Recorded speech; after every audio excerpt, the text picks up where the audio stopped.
mga kabatang, nagkayayaan kami ni Mrs. na magpunta ng park, kaya magpiprepare tayo ng ating kakainin. Crispy pata ang ating lulutuin, tapos papartneran na lang natin ng mga vegetable at saka fruit. Ika nga ay para balance ba? Parang buhay lang yan, work-life balance. Yung nag-prepare nga pala ng mga vegetable natin ay si Mrs. Tapos yung nagprito ng ating pata ay ako. Kaya kung makikita nyo, talagang pina-crispy ko siya, talagang carbon lodi.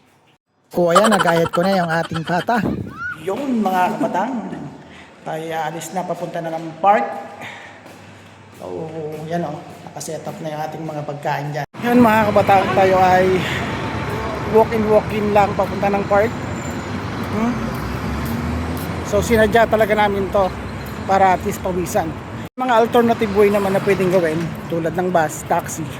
Pero syempre mas maganda pa rin yung maglakad kahit pa paano meron tayong konting exercise lang. Mamaya ko na lang itutuloy yung video natin pag nandun tayo sa park. Okay.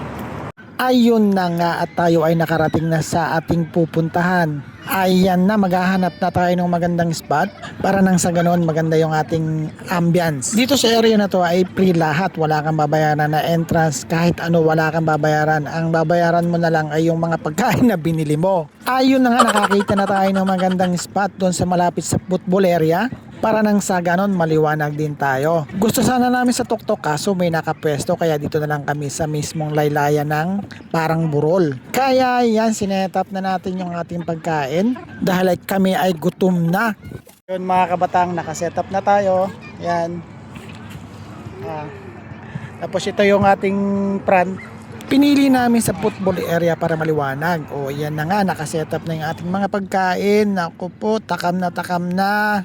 Kami ay hindi na makapagpigil, pambihira. Pero syempre tayo ay vlogger, kaya kailangan muna nating videohan. O ayan, si YP ready na to the lapang. Ano, ready na kasi gutom na gutom. Wala kasi kaming hapunan. Yan o. Ayun na nga mga kabatang, dumating na yung oras na hinihintay namin, yung lapang time. Pambihira, pasal na pasal ika nga sa Batangas, pandalas Pero ganun pa man, enjoy naman kami ni Mrs. Talagang nag-i-enjoy kami sa kinakain namin.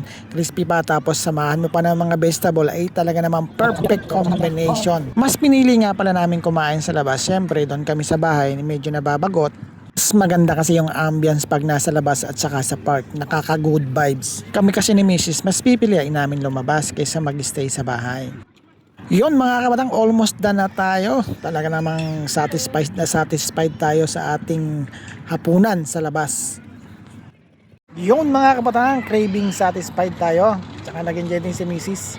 So at least relax din kami for today. Bye bye!